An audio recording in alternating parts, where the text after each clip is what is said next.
Welcome back. Out of 13 surveyed countries that saw changes in government leadership last year, South Africa is one of only two to see a significant positive shift in trust. According to the 2025 Edelman Trust Barometer report essay, South Africa experienced a 4-point increase in trust over the past year, but fears of job insecurity are steadily rising. Edelman SA CEO Karena Crerar joins us to unpack these findings in a greater detail. Thank you so much for your time, Karena. Now, just firstly, give us an overview of the scope of the Trust Barometer and how you actually measure trust. Thanks so much for having me. So our Trust Barometer is really based on testing the levels of trust across the four main institutions in society. So that being business, government, NGOs, and the media. So every year we test these. We've been doing it now for 25 years, so we're able to also infer particular trends that we've seen over those years. And that's really the scope. And as we measure trust, it's really based on two key dimensions. The one being a competence in that particular institution, so their ability to do the right thing and to get things done, and their ethics, which is saying how positive is that contribution from that institution into society? Are they behaving in the right way? Are they behaving with integrity? So it's made up of those two components and two dimensions, which are easier then to understand trust as a broader concept. Before I get into some of the other big ones like government, because I heard that the media, I'm also in the firing line here. I mean, just with that, is it just the general trust in traditional media, or is that muddled up with the fact that in that landscape there's also the prevalence of social media? Yes, absolutely. That's exactly what it is. So when we speak to our respondents, we talk to them about media as a collective. And in their minds, because everything is so multi-channel these days, social media is absolutely in that mix. So if we break it down per channel, we can see that social media is the least trusted source of news and information, even though it's potentially the most prevalent, which is a bit of a paradox. Yeah. And the most trusted is actually search.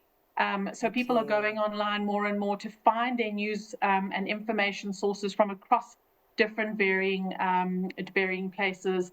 Editorial news, sort of traditional news media, has dropped a little bit over the years, but probably second or third in relation to that. All right. Well, let's go to one of the big ones, which is government. I mean, the way that the global population was looking for change in the outcomes of the elections last year. It's safe to say that we really had been faced with a deterioration in trust. What had been the biggest grievances here that led to a breakdown of trust? Well, I think year on year, unfortunately, we've just seen lowering levels of trust in government, according to our respondents. Each year when we tested, we saw a slight trust bubble. So we saw a slight improvement right at the beginning of the COVID-19 pandemic, at the beginning of 2020. So it was really how quickly government responded to that, the lockdown, other measures that were taken. I think people responded really well. But when we tested trust again, a little bit later in the year, we saw government slide back. And I really do think it's probably the pattern of delivery. It's around really what we're still seeing today as prevalent fears for people, which is around what does my future prospects look like? And can I see a path to growth for myself? Can I see an opportunity for jobs?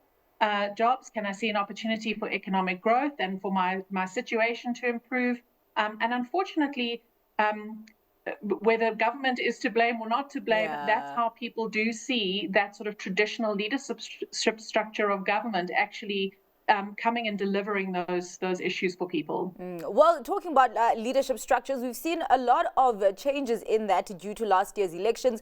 And actually, South Africa, as I mentioned in the intro, one of the few countries where change in government leadership actually translated into an increase in trust from the population. What has been fueling that? Well, it's difficult to say. We don't test the qualitative data behind that, but we can infer that since the fieldwork for this study was done in October, November of last year, and elections were earlier in the year, that the elections definitely had something to do with that.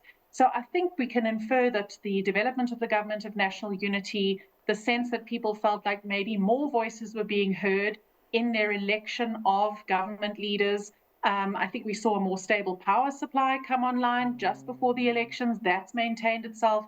And I think overall, maybe a sense that there's a cautious optimism around the capabilities of government and business to work together to maybe get things done, because we can see from these results that business is also the most trusted institution.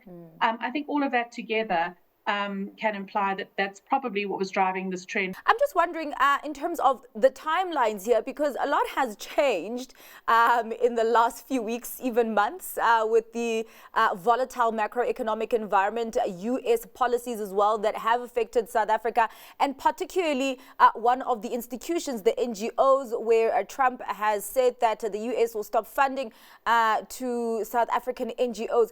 And I'm wondering how much has that been factored into this trust barometer, or not yet? And if it has not, what can you say about the kind of shifts in the environment right now and how they should impact trust in the short to medium term?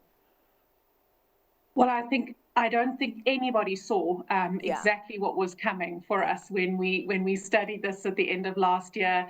A huge amount has changed. However, what's interesting is that when we did test, and this is kind of a trend year on year, we tested people's levels of fears in society around globalization, the economy, what's happening in technology, and international trade conflicts actually came up as one of the biggest reasons, one of the biggest factors that people are worried about, one of the biggest drivers, which was almost, you could say, a predictor of things that were to come. So South Africa, nearly at 70% of people worried about what international trade conflicts will actually do for them. So that was an interesting stat that came out just before that. But I think we've got a big job to do now. I think we've got to rethink our structuring.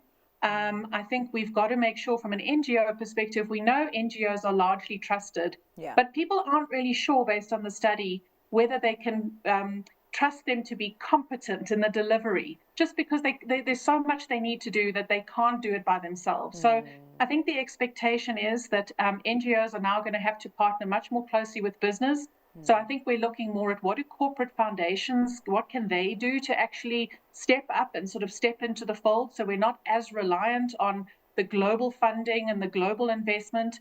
And what does government also need to do to close that gap as well? There's a real sense of expectation around all of these institutions coming together to set things up better for people, because we know the future is really uncertain at the moment. Yeah. All right. Well, we do have to wrap up the conversation there, but thank you so much for your time and for your insights on that very, very important topic, Karena. Really appreciate your time. That was Karena Crerar, CEO of Edelman, South Africa.